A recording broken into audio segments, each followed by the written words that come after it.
मेरे प्यारे साथियों और प्यारे दोस्तों, आज हमारे वीडियो पर बहुत सारा कमेंट आया था कि सर केमिस्ट्री फाउंडेशन जो केमिस्ट्री क्लास चल रहा है उसका तीसरा लेक्चर आप डालिए। इसीलिए हम आज आ चुके हैं आपको लेक्चर नंबर 3 बताने के लिए। चलिए शुरू करते हैं क्लास।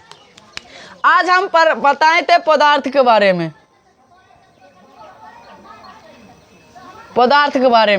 पदार्थ किसे कहते हैं सर? जिसमें द्रव्यमान जो स्थान घेरता है सर उसे पदार्थ कहते हैं। किसे कहते हैं? अब बताए थे पदार्थ को हम दो आधार पर बांट सकते हैं, भौतिक आधार पर और रासायनिक आधार पर।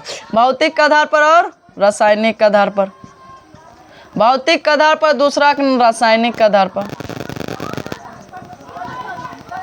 रासायनिक के आधार पर बता सकते हैं। भौतिक का आधार पर हम बता दिए कि पदार्थ को कितने भागों में बांटा गया है, भौतिक आधार पर कौन कौन सा पदार्थ, ये सब बात जाकर अगर आप ये वीडियो को नहीं देखें तो जाकर लेक्चर नंबर 1 लेक्चर नंबर 2 देख लीजिएगा। उसके बाद ही आपको लेक्चर नंबर 3 समझ आने वाला है। उसके बाद एक और बात बताइए कि एक ऐसा धातु का नाम बताइए कि जो द्रव अवस्था में पाया जाता है। इसका भी बात हम जो बताए थे, हर एक एग्जाम में से क्वेश्चन आता है। आज हम बात करने वाले हैं रासायनिक आधार पर पदार्थ को, मेटल को कितने भागों में बांटा जाता है। तो देखो रासायनिक आधार पर पदार्थ को 3 भागों में बांटते हैं। कितने आधार में? पहला का नाम होता है तत्व, पहला का नाम है तत्व, दूसरा का नाम है यौगिक, तीसरा का नाम है सर मिश्रण। मिश्रण बात समझ रहे हैं? बढ़िया सुनो, एक एक बात याद करवा देंगे, इतना पावर है हमारे पास, एक एक बात आपको हम याद करवा सकते हैं। देखो तब बात किसके चल रहा है सर? तत्व। बताएं तत्व किसे कहते हैं? जो एक परमाणु से मिलकर बना हो। कितने परमाणु से? एक परमाणु से। तत्व कितने परमाणु से मिलकर बनता है? एक परमाणु।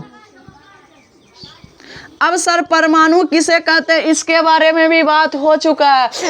परमाणु किसे कहते हैं? इलेक्ट्रॉन, प्रोटॉन और न्यूट्रॉन को कहते हैं। इलेक्ट्रॉन को कहते हैं, प्रोटॉन का और न्यूट्रॉन। इलेक्ट्रॉन पर माइनस चार्ज, प्रोटॉन पर प्लस और न्यूट्रॉन पर कोई चार्ज नहीं होता। सर प्रोटॉन और इलेक्ट्रॉन ना परमाणु के किसमें पाया जाता है? नाभिक में, नाभिक में। पूछेगा इलेक्ट्रॉन और प्रोटॉन कहाँ में पाया जाता है? परमाणु के डैश जगह पर, तो नाभिक पर। कहाँ पर पाया जाता है? नाभिक पर पाया जाता है। बात चल रहा है सर किसके बारे में? तत्व के बारे में। बताएं जो एक ही परमाणु से मिलकर बना हो उसे क्या कहते हैं? तत्व कहते हैं। अब एक ही परमाणु जैसे में है, देखो जैसे में हाइड्रोजन, हाइड्रोजन की है सर तत्व। जैसे में लिख दिया सोडियम, सोडियम की है सर तत्व। लिख दिया एल्युमिनियम, एल्युमिनियम सर की है तत्व।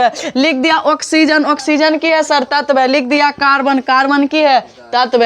बात समझ रहे हैं? कोई दिक्कत हो? समझने में कोई दिक्कत वाली बात नहीं सर, समझ तो आ रहा है। तत्व समझ गए? जो एक ही परमाणु से मिलकर बना हो उसे तत्व कहते हैं। जैसे हम देखो जी, यानी कि अब कुल तत्वों की संख्या बताएं। कुल तत्व की संख्या है 118। कुल तत्व की संख्या कितना है? 118। ऑब्जेक्टिव में आया था बिहार दरोगा में।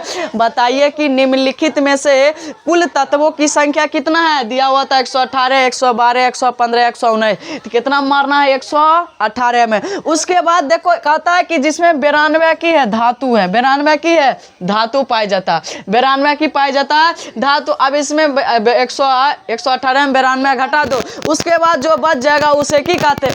अधातु कहते हैं। और कुछ उपधातु भी पाया जाता है। बाद में पूछेगा कुल तत्वों की संख्या कितना?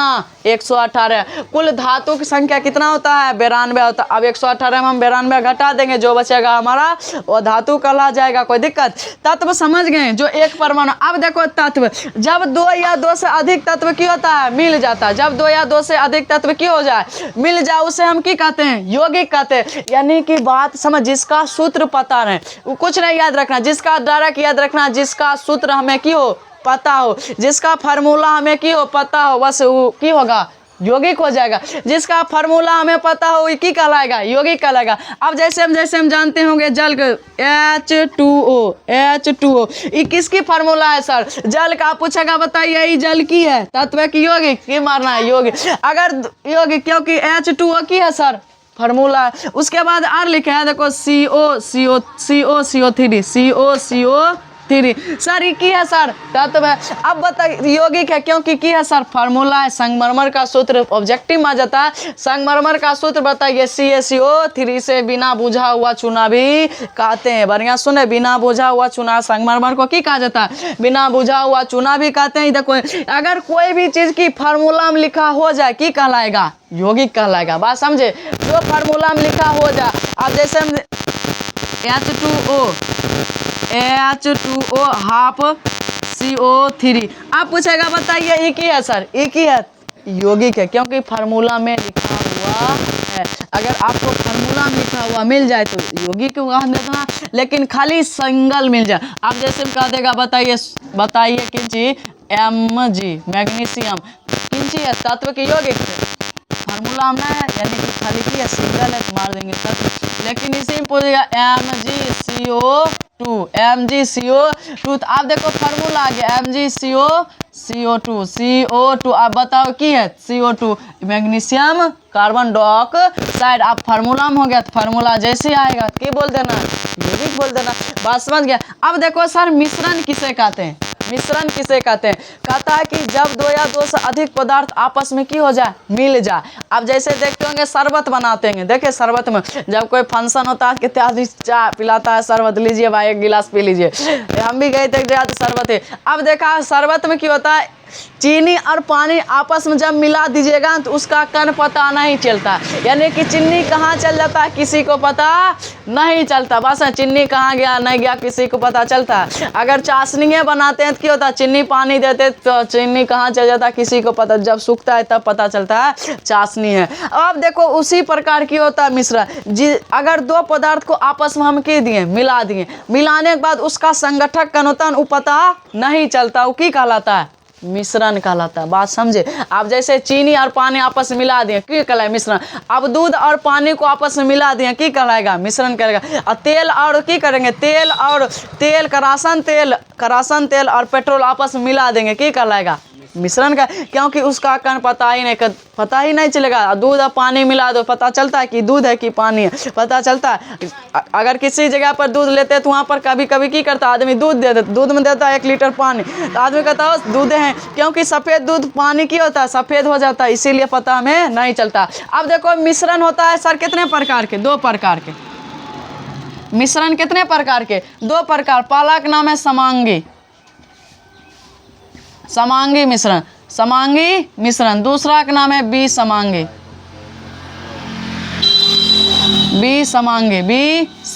बढ़िया सुना, समांगी मिश्रण और विसमांगी मिश्रण एकदम याद करवा दे। समांगी बता दे, जिसका संगठक कण हमें पता नहीं चलता उसे कौन मिश्रण कहेंगे, समांगी मिश्रण। और जिसका संगठक कण पता, संगठक कण क्या होता है सर जी, संगठन का मतलब ही होता है उसका टुकड़ा। अब जैसे चीनी और पानी का आपस में मिला दो, अब चीनी और पानी आपस में मिल गया, वो मिश्रण कौन मिश्रण कहा लगा, समांगी मिश्रण कहेगा।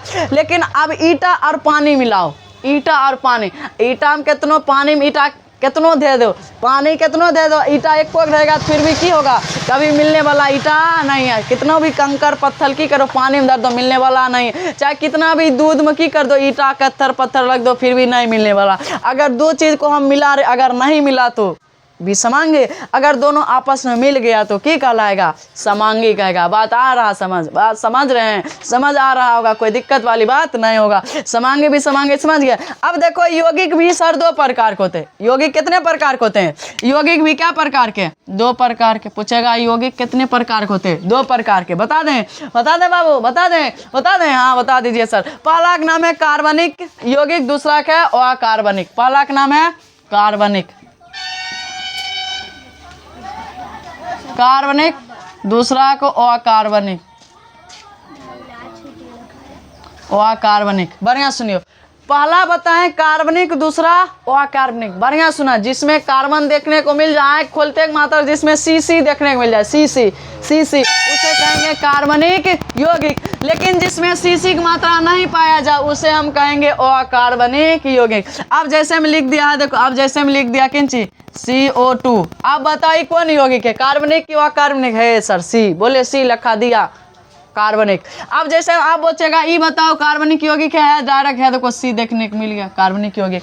अब देखो यहाँ पर बताओ, अब देखो यहाँ पर CO3 देखो इसमें भी C पता चल रहा है, C बस C कार्बनिक यौगिक। अब यहाँ पर देखो सर H2O, यहाँ पर C पता नहीं चल रहा। अगर जिसमें C देखने को नहीं मिले तो मार देना है डायरेक्ट O कार्बनिक यौगिक। बात समझ रहे हैं, जिसमें C देखने को मिल जाए उसे हम कार्बनिक, जिसमें C देखने को नहीं मिलता उसे अकार्बनिक। अब देखो यहाँ पर लिख रहे हैं कार्बनिक, बात समझ। अब देखो यहाँ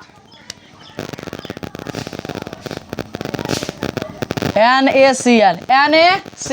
अब बताओ ये बताओ की है कार्बनिक क्यों अकार्बनिक। देखो इसमें Cl है, C आ गया डायरेक्ट कार्बनिक यौगिक। बात समझ गए। अब लेकिन पूछा MgO2। अब देखो Mg, इसमें देखो C नहीं है तो की होगा अकार्बनिक यौगिक। बात समझ गए, कार्बनिक अकार्बनिक समझ गए होंगे। कोई दिक्कत हो, कोई दिक्कत वाली बात नहीं। अब देखो तत्व बताएं, तत्व क्या प्रकार का होता है। तत्व कहा जाता है 3 प्रकार के होते हैं। तत्व कितने प्रकार के? 3 प्रकार के। पूछेगा तत्व कितने प्रकार के होते हैं? 3 प्रकार के। तत्व कितने प्रकार के होते हैं?